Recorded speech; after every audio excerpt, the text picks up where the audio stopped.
자, 봅시다. 우리는 지난 시간부터 뭐에 대해서 배우고 있는 중이냐면은요, 임진왜란이 일어나기 직전에 동아시아 각국의 상황이 어떠했느냐에 대해서 배우고 있는 중이었습니다. 지난 시간에 우리가 배운 내용은 무엇이었냐면은 명나라의 상황과 조선의 상황이었어요. 그죠? 한마디로 정리해보자면 임진왜란이 터지기 직전에 명나라와 조선의 상황은 안 좋았다라고 하는 게 핵심이었어요. 그죠? 자, 명나라는 왜 상황이 안 좋았느냐? 북로 남해의 침략 때문에 국력이 약화되고 있는 중이었어요. 그죠? 이런 상황을 극복해보기 위해서 장거정이라는 사람이 개혁 정책을 실시했습니다. 고성법이나 일조편법 같은 것들을 도입을 했어요. 그러면서 어느 정도 성과를 거두긴 했지만 장거정이 죽고 난 다음에 다시 도로아무타불이 되어버리고 말았다. 그러면서 정치 혼란이 심해지고 있는 중에 임진왜란이 터지면서 제대로 대응하기 어려웠다라는 이야기를 했습니다. 자, 조선의 경우에는요, 16세기로 가게 되면서 사림이라고 불리는 정치 세력들이 권력을 장악하게 됐는데 이후에 이들 사이에 내부 분열이 일어나게 되면서 붕당 정치가 시작이 되었다. 그러면서 붕당 간의 대립이 점차 심해지게 되면서 전쟁이나 상황을 제대로 예측하거나 대응하지 못하였다라고 이야기를 했어요. 자, 한편 국내적으로도 문제가 있었는데 양반들이 자신의 소유의 토지를 점차 늘려나가게 되면서 반대로 농민들의 경우에는 땅을 잃고 가난해지는 사람들이 많았다라고 이야기를 했어요. 문제는 이 농민 백성들이 조선에 세금을 내고 군대를 가야 되는 사람들이다라는 것이죠. 자, 그래서 농민들이 가난해지게 되면서 국가의 세금 수입이 줄어들고 군대에 갈 사람들이 점차 줄어들고 있었어요. 뿐만 아니라 조선의 경우에는 1392년 나라가 세워지고 난 이후에 1592년 임진왜란이 터지기 직전까지 200년 동안 전쟁이 없었어요. 그죠? 그래서 안 그래도 군사력이 약화되고 있었는데 나라의 세금 수입이 줄어드니까 나라에다가 돈 내면은 군대를 면제해주는 제도 무엇이었어요? 반군, 수포제 같은 것들을 시행을 했어요. 그러다 보니까 동원할 수 있는 군인의 숫자가 더욱더 어떻게 되어가고 있었다? 줄어들고 있는 상황이었다. 이러한 상황에서 임진왜란이 터지다 보니 조선은 무척이나 큰 피해를 입을 수밖에 없었다라는 게 우리가 지난 시간에 배웠던 핵심적인 내용이었습니다. 정리가 좀 됐나요? 자, 이번 시간에 임진왜란이 일어나기 직전에 일본의 상황은 어떠했는지에 대해서 이야기를 해보도록 하겠습니다. 자, 임진왜란이 터지기 직전에 일본은 어떤 상황이었느냐? 센고쿠 시대가 통일된 상황이었어요. 그렇다면 센고쿠 시대라고 하는 것은 또 무엇이냐? 같이 한번 이야기를 해보도록 하겠습니다. 자, 봅시다. 우리가 일본 역사에 대해서 마지막으로 배운 게 뭐였냐면은 무로마치 막부 시대였어요. 기억이 나시나요? 네, 대충 살펴보자면은요, 몽골의 침략을 막아낸 가마쿠라 막부가 무사들이 가난해지게 되면서 쇼군에 대한 충성심이 약화되자 그 기회를 이용해서 고다이고 천황이라는 사람이 막부 타도 운동을 전개했어요. 그러면서 아시카가 다카우지라고 하는 사람이 그에 동참하면서 가마쿠라 막부를 무너뜨렸어요. 이후에 고다이고 천황과 아시카가 다카우지가 싸워서 아시카가 다카우지가 승리를 하게 되면서 새로운 막부를 세웠으니 그게 무로마치 막부였다라고 이야기를 했죠. 이후에 고다이고 천황은 그것을 인정하지 않고 남쪽으로 내려가서 새로운 조정을 세웠어요. 그리고 아시카가 다카오지는 또 다른 새로운 천황을 뽑아서 2명의 천황이 일본에 공존하는 남북조 시대가 열리게 되었다가 3대 쇼군이었던 아시카가 요시미스라고 하는 사람이 남북조 시대를 통일하고 일본 전체에 대한 지배권을 장악하게 되면서 명나라로부터 일본국 왕으로 책봉을 받았다라는 것까지 우리가 지난 시간에 막부에 대해서 이야기를 했던 것 같아요. 기억이 좀 나나요? 네.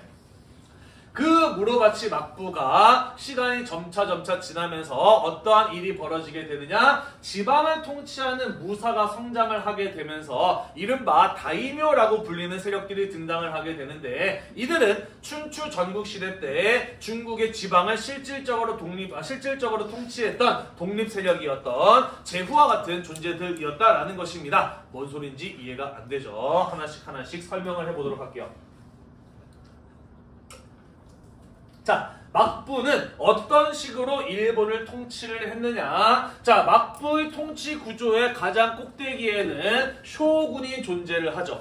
그죠? 자, 그리고 쇼군은 자신에게 충성을 맹세한 무사들을 통해서 일본 전체를 지배하고 있었습니다. 문제는요, 이 막부와 쇼군이 혼자만의 힘으로 그 넓은 일본 땅을 전부 다 다스릴 수는 없었다라는 것이야. 그래서 어떻게 했느냐? 자기의 직접 힘이 미치지 못하는 땅을 자기에게 충성을 맹세한 무사들에게 나누어 줍니다. 그들로 하여금 그 땅을 대신 다스리게 한 거예요. 이해되나요? 자, 다시 말해서 이 상급 무사들의 경우에는 쇼군에게 충성을 맹세한 무사였다. 그래서 그들에게 군사적 충성과 봉사를 해야 되는 의무를 가지고 있었는데 그런 충성과 봉사의 의무를 가지게 된 까닭은 무엇이냐? 막부와 쇼군이 자신에게 충성을 맹세한 무사에게 토지와 백성에 대한 지배권을 줌으로써 그들을 먹여 살렸기 때문이다라는 것이에요. 이해되시나요? 네. 자, 다시 말해서 무사가 쇼군에게 충성하는 까닭은 무엇이나 쇼군이 나를 땅을 주고 먹여 살렸기 때문이다라는 것이에요. 자, 우리는 이러한 관계를 일컬어 무엇이라고 이야기를 했냐면은 쌍무적인 관계다라고 이야기를 했어. 서로가 서로에게 의무를 갖는 관계다라고 이야기를 했어요. 가마쿠라 막부에서 무사들이 쇼군에 대한 충성심이 낮아진 게 가난해지고 있는 상황을 막부와 쇼군이 해결해주지 못해서 그랬던 거 아니었어, 그치? 기억이 나나요? 자, 그런데 이 막부와 쇼군으로부터 땅을 받은 이 무사들의 경우에는 그럼 그 땅을 또 자기 혼자서 다 다스릴 수 있느냐? 그렇지 않다라는 것이죠. 자, 그래서 이 상급 무사들의 경우에는 자신에게 충성과 봉사의 의무를 맹세한 중급 무사들에게 땅을 나누어 주어서 그 땅을 대신 다스리도록 하였다라는 것이죠. 그러면은 그 중급 무사들도 역시 마찬가지로 그 땅을 자기 혼자 직접 다 다스릴 수 없었기 때문에 자신에게 충성을 맹세한 하급 무사들에게 군사적 충성과 봉사의 의무에 대한 대가로 그들에게 먹고 살 수 있도록 땅과 백성에 대한 지배권을 주었다라는 것이에요. 이해가 되시나요? 네. 자, 그래서 이 막부의 통치 구조는 마치 무엇과 같았다. 우리가 학기 초에 배웠던 주나라의 봉건제와도 마찬가지였다라는 거예요. 차이점이 있다면 주나라의 봉건제는 왕과 제후의 사이의 관계가 혈연 관계로 연결되어 있었다라고 한다면 막부의 통치 구조는 쇼군과 무사 사이에 쌍무적인 의무로 연결되어 있었다라고 볼 수가 있는 것이죠. 이해가 되시나요? 자, 그래서 막부의 통치 구조 역시 봉건적인 구조를 갖는 것이었다라는 것입니다. 자, 그러면 어떤 일이 일어났는지 우리는 대충 예상이 되죠, 그죠? 주나라의 봉건제 어떻게 됐어요? 시간이 지나면 지날수록 왕과 제후의 혈연 관계가 멀어지게 됐어요, 그죠? 그러면서 왕이 제후들에 대한 통제력이 점차 약화되어 갔죠. 기억이 나나요? 그럼에도 불구하고 주나라의 통치 질서가 유지될 수 있었던 것은 어쨌든 주나라의 왕이 제후들보다 힘이 셌기 때문이었잖아요, 그치? 그런데 견융족이라고 하는 유목민족이 쳐들어와서 주나라의 수도인 호경이 함락이 되고 나급으로 수도를 옮기게 되면서 주나라 왕실의 힘이 약화돼요. 그러면서 주나라 왕실이 제후를 힘으로 통제할 수 없게 되면서 제후들이 마치 독립적인 세력들로 활동을 하게 되니 그게 바로 춘추 전국시대의 시작이었잖아요, 그죠? 여기 부분 아직 공부 안 하고 있나요? 했어요. 했어요? 한 사람은 이해를 하고 한 사람은 이해를 못하는 모습인데 그와 같은 상황이 이 무로마치 막부에서도 일어나게 되었다라는 겁니다. 자, 시간이 지나면 지날수록 쇼군이 일본에 대한 권위와 지배력은 점차 약화되어 갔습니다. 왜냐면은요, 지방에 멀리 떨어져 있는 무사들이 자기 마음대로 한다고 한들 막부와 쇼군이 그것을 효과적으로 통제할 수 있는 제대로 된 수단이나 제도 이런 것들을 아직까지 갖추고 있지 못한 상황이었기 때문이다라는 거예요.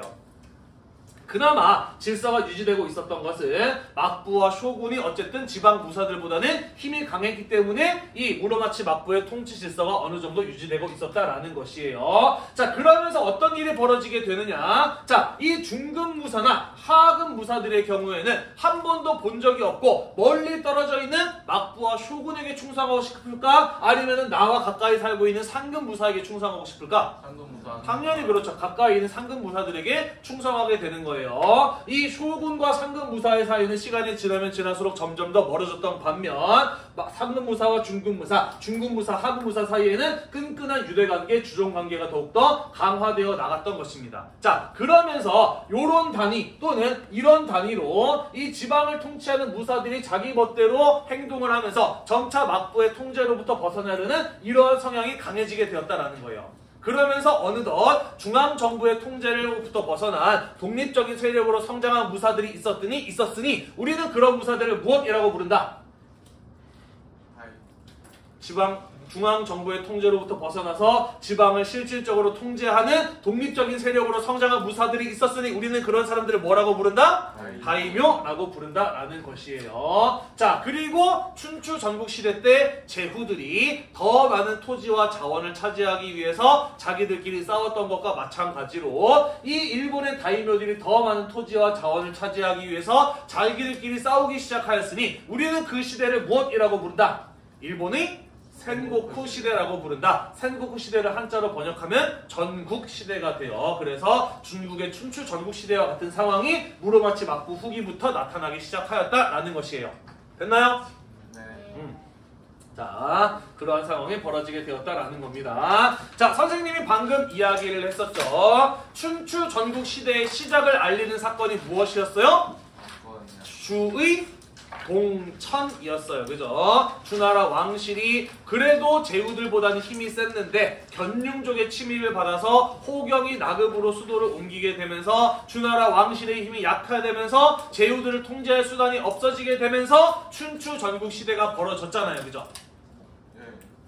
네, 그래서 춘추 전국 시대의 시작을 알리는 사건이 이 주의 동천이었다라고 한다면 일본의 전국 시대, 센고쿠 시대의 시작을 알리는 사건은 무엇이었냐면 바로 오닌의 난이라고 하는 사건이었습니다. 오닌의 난이라고 하는 사건이었어요.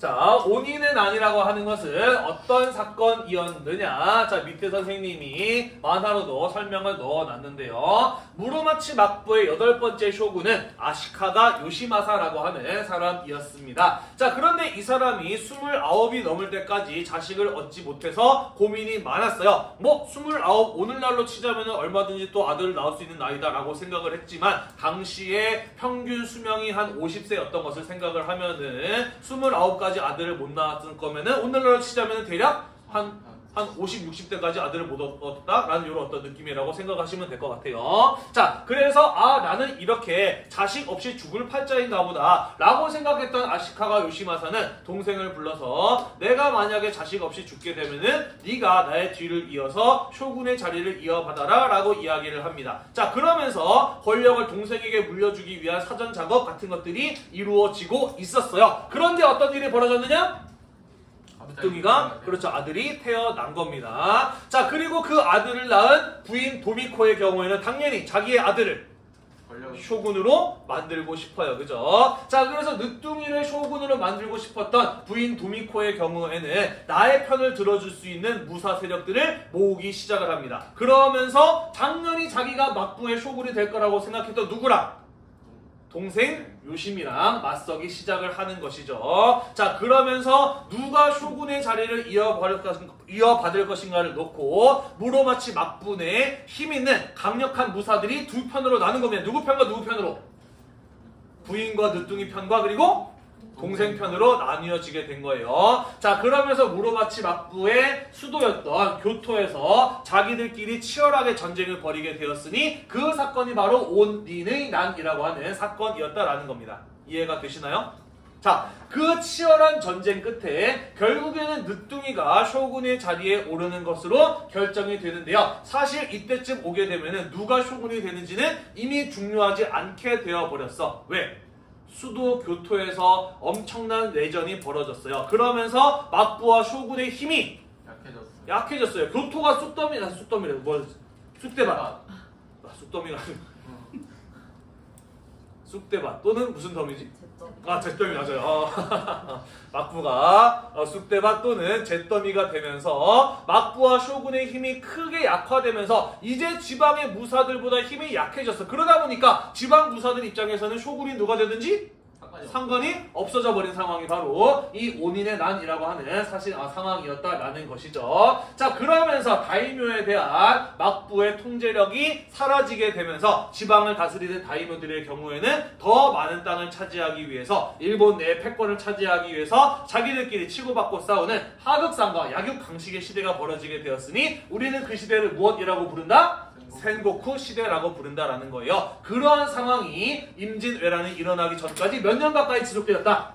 100년 넘게 지속되었다라는 것이에요.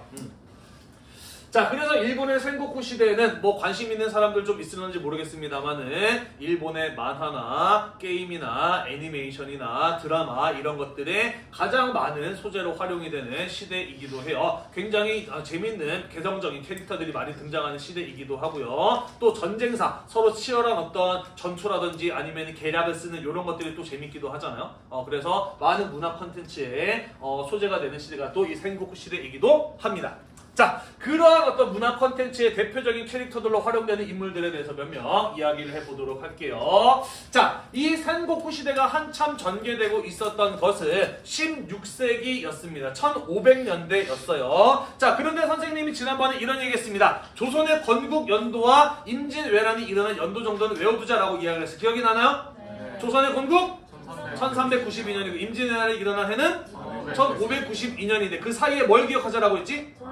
1492년에 콜럼버스가 아메리카 대륙을 발견했어요. 그죠? 자, 그래서 15, 16세기는 어떠한 시대였느냐? 서양의 상인들이 신항로 개척을 통해서 전 세계 각국으로 뻗어나가고 있던 시대였다라는 것이죠. 자, 그러면서 이 센고쿠 시대 때 16세기 중엽 때 일본에도 서양 상인들이 도착을 하게 되는데 일본에 왔던 서양 상인들 가운데 대표적인 세력이 누구였냐면 바로 포르투갈 상인들이었어요. 그리고 포르투갈 상인들이 와서 일본에 어떤 물건을 팔았느냐? 바로 조총이라고 하는 물건을 팔았습니다. 공식 명칭은 화승총인데요. 우리나라 사람들은 요거를 옛날에 새도 쏴서 떨어뜨릴 수 있는 총이다라는 의미에서 새 조자를 써서 조총이라고 불렀죠. 그리고 이 조총이라는 무기가 등장하게 되면서 100년 넘게 지속되었던 센고쿠 시대의 통일을 앞당기게 됩니다. 왜? 그렇죠. 총은 어떤 무기예요? 한발.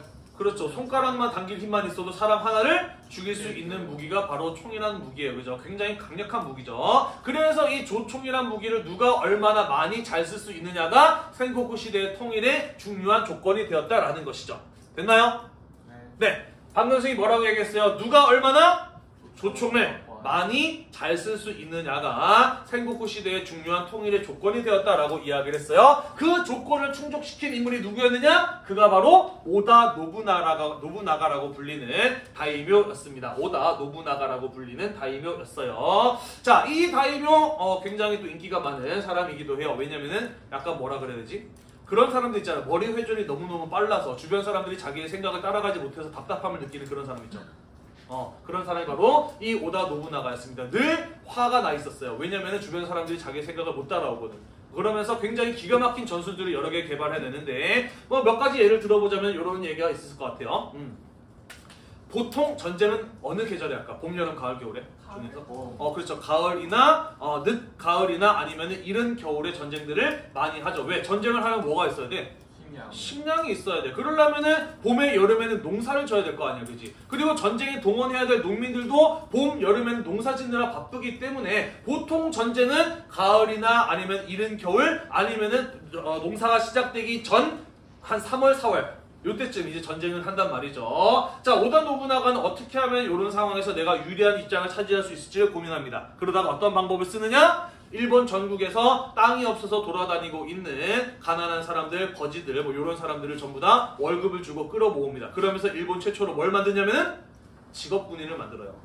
농사를 짓지 않아도 되는 군인들을 조직을 하게 됩니다. 그래서 다른 다이묘들이 농사 짓기 바쁜 봄이나 여름에 다른 다이묘 땅을 공격을 하는 거죠. 그러면서 자기의 세력을 급속도로 넓혀 나갔던 인물이 바로 이 오다 노부나가라고 하는 사람이 되겠습니다. 자, 당시에 이 조총이라는 무기, 강력한 무기이긴 했습니다만은 근본적인 한계를 가지고 있었어요. 어떤 한계를 가지고 있었느냐? 시간이 너무 길어요.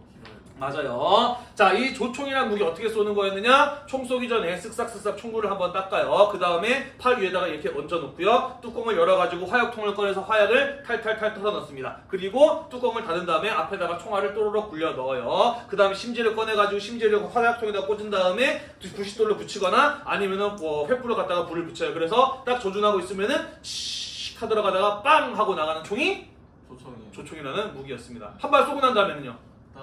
다시 그렇죠. 쑤시고 또 해야 돼. 그래서 기본적으로 한 발 쏘고 다시 쏘는데 아무리 숙련된 사람이라고 할지라도 2분 내지 3분 정도의 시간이 걸리는 총이 이 조총이라고 하는 무기였던 것이죠. 그래서 보통은 어떻게 쓰는 총이었느냐? 빵 쏘면은 내려놓고 칼이나 창을 들고 다시 싸워야 되는 이런 무기였어. 아니면 한번 빵 쏘고 난 다음에는 조총부대는 후퇴했다가 정전 끝난 다음에 다시 앞으로 나와야 되는 이런 무기였던 것이죠. 자, 그래서 이 조총이라고 하는 무기를 제압할 수 있는 가장 효과적인 방법은 뭐냐?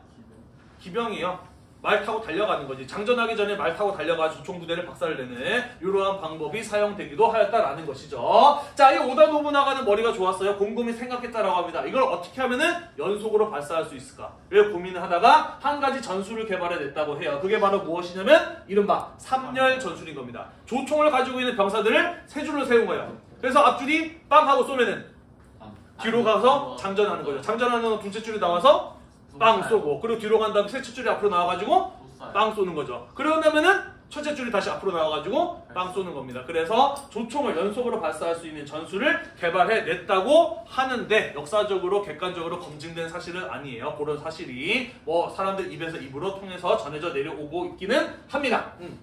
자, 그 생고쿠 시대의 통일을 앞당겼던 전투, 바로 나가시노 전투라고 하는 것이에요. 이 오다 노부나가만큼이나 강력한 힘을 가지고 있었던 다이묘가 있었습니다. 바로 다케다 가스요리라고 불리는 다이묘였어요. 이 다케다 가스요리라는 다이묘가 강력할 수 있었던 이유는 생고쿠 시대 다이묘들 가운데 가장 많은 숫자의 기병을 가지고 있었거든.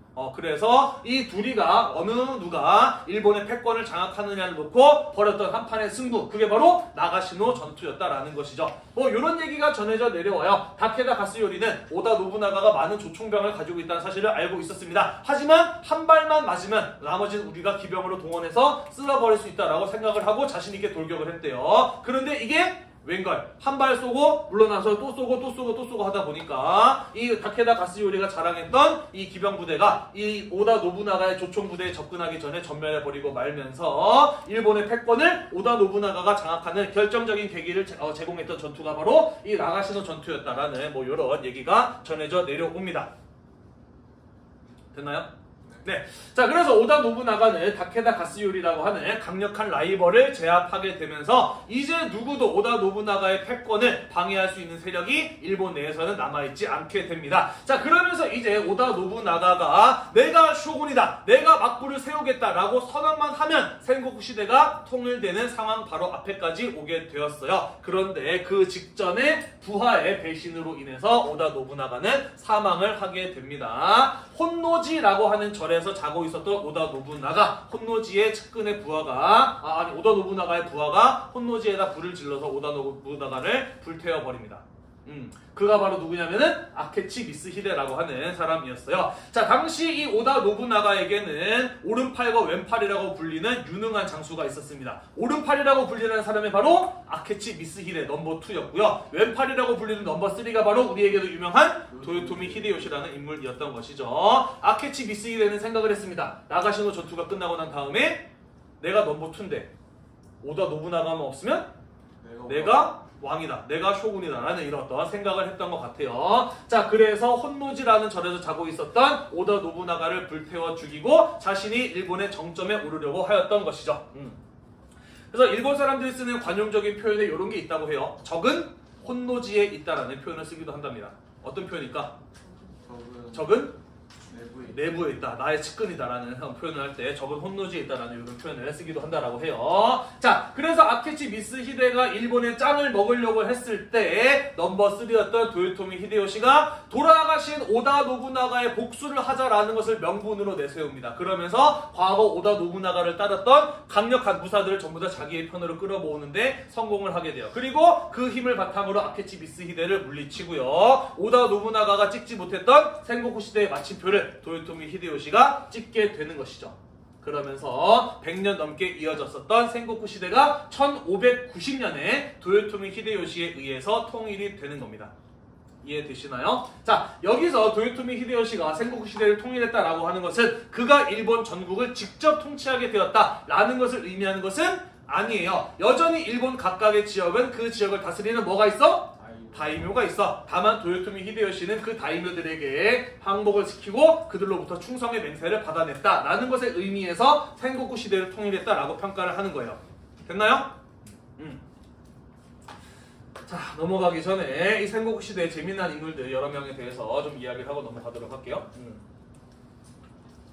자, 다케다 가스요리는 아까 얘기를 했고요. 도요토미 히데요시와 이제 아케치 미쓰히데 얘기했는데, 도요토미 히데요시 우리에게는 임진왜란을 일으킨 일본의 나쁜 놈의 대표적인 인물로 여겨지고 있습니다만은 일본 내에서는 꽤나 존경받는 역사적 인물 중에 하나이기도 해요. 왜냐면은 약간 뭐랄까, 흑수저 선공의 대표적인 표본이랄까? 약간 이런 인물이에요. 어렸을 때 가난한 농부의 아들로 태어납니다. 그래서 먹고 살기 힘들어서 도둑질부터 시작을 해서 안 해본 일이 없을 정도로 온갖 험한 일들을 다 겪었던 사람이 이 도요토미 히데요시라고 하는 사람이에요. 그러다가 우연한 계기에 오다 노부나가 밑에 들어가게 되면서 빠른 승진을 하게 되고 어느덧 넘버 3까지 올랐던 인물이기도 하죠.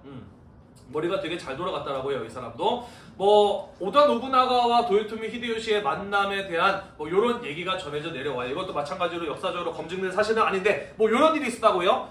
천한 농민 출신이다 보니까 이 도요토미 히데요시가 오다 노부나가 밑에 들어가서 처음 했던 일은 뭐였냐면은 신발 정리였다라고요. 오다 노부나가가 신발 벗고 이렇게 들어가면은 도요토미 히데요시가 달려와가지고 이렇게 딱 정리해 놓는 거 있잖아, 그지? 요런 일을 처음에 했었다고 해. 자, 근데 추운 겨울날 오다 노부나가가 방 안에서 친구들이랑 술을 마시다가 화장실에 가려고 나와서 신발을 딱 신었는데 신발이 따뜻한 거야. 일본 사람들은 게다라고 하는 나무 신을 신잖아, 그지? 그리고 그게 밖에 오랫동안 놔져 있었으면 당연히 신발을 딱 신는 순간 발이 차가워야 될 거 아니야. 근데 딱 신으니까 이게 따뜻한 거야. 그래서 도요토미 히데요시를 불렀어요. 약간 원숭이 닮았잖아.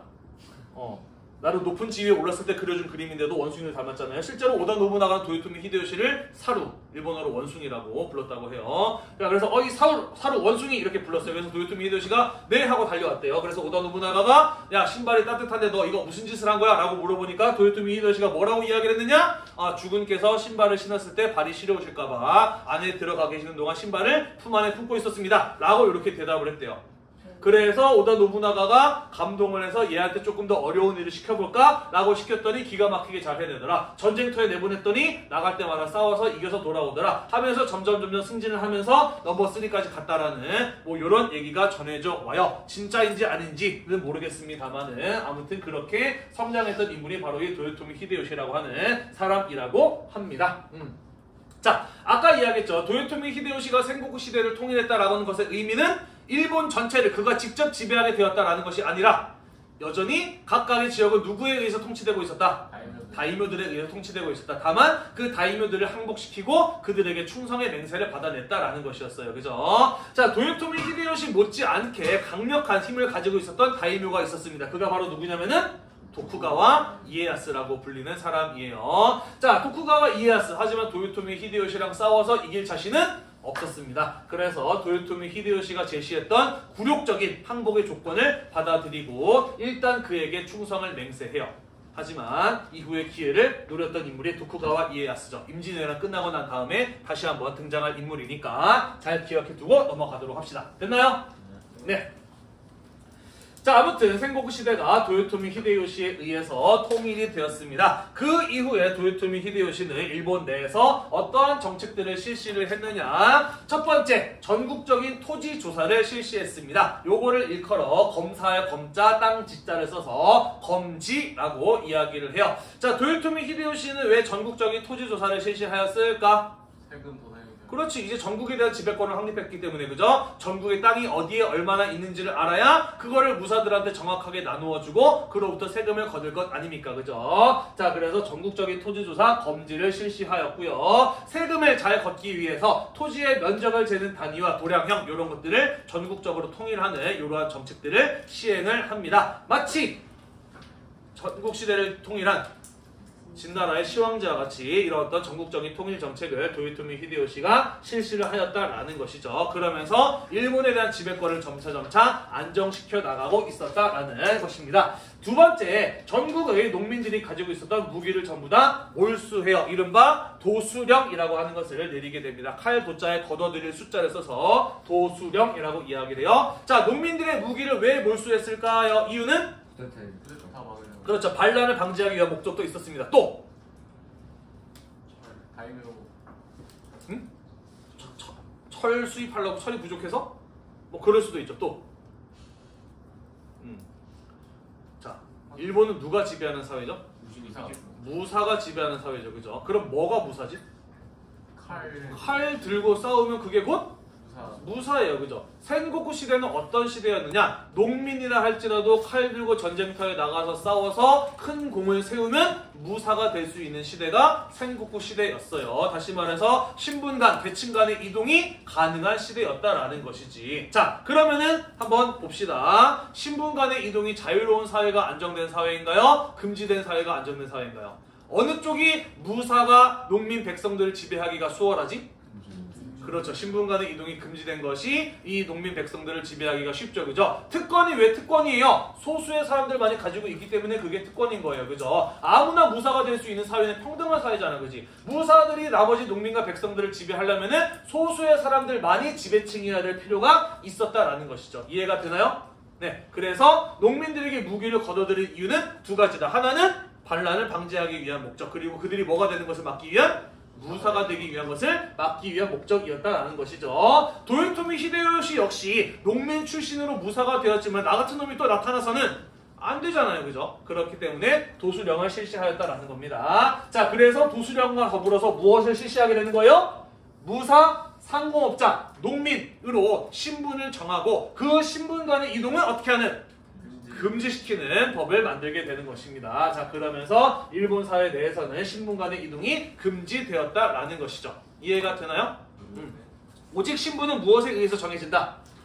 세습에 의해서 정해진다라는 겁니다. 부모의 직업을 자식이 무조건 물려받도록 하는 이러한 신분 질서를 만들어냈다라는 것이에요. 이해되시나요?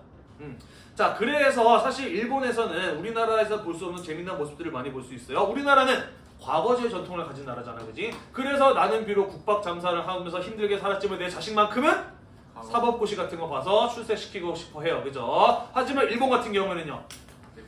그렇죠. 가업, 우리 집안의 일을 물려받는 것이 오랫동안 내려왔던 대표적인 전통인 거야. 그지? 그러다 보니까 일본에 가면은 이런 거 볼 수 있어요. 400년 된 초밥집, 38대째 떡집, 이런 거 있죠. 그죠? 우리나라에서는 한 3대만 돼도 오래됐다라고 하는데 일본 사회에서는 그런 것들을 볼 수가 있는 것이죠. 자, 아무튼 그런 것들을 자리 잡게 하게 되면서 아랫사람이 윗사람을 죽이고 그 자리를 차지하는 하극상, 이런 것들을 없앨 수 있었다라는 것입니다. 자, 그러면서 무사와 농민이 완벽하게 분리가 된 병농분리의 사회 질서를 확립할 수 있었다라는 것이죠. 이해가 되나요?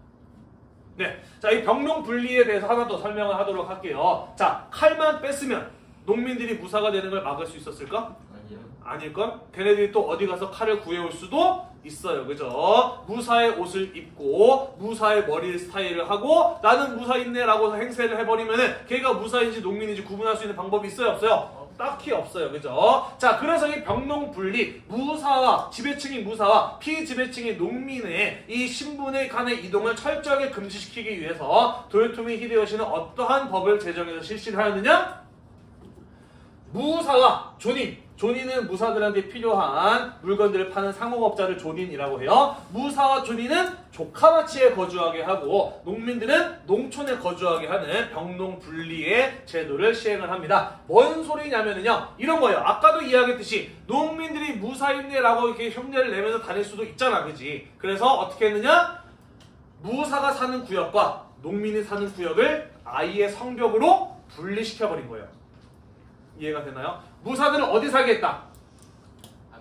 조카마치, 성벽으로 둘러싸여 있는 성 안의 마을, 그거를 조카마치라고 하는데 이렇게 성벽으로 둘러싸여 있는 성 안의 마을에 무사들을 살게 했다. 농민들의 경우는 어디 살게 했다?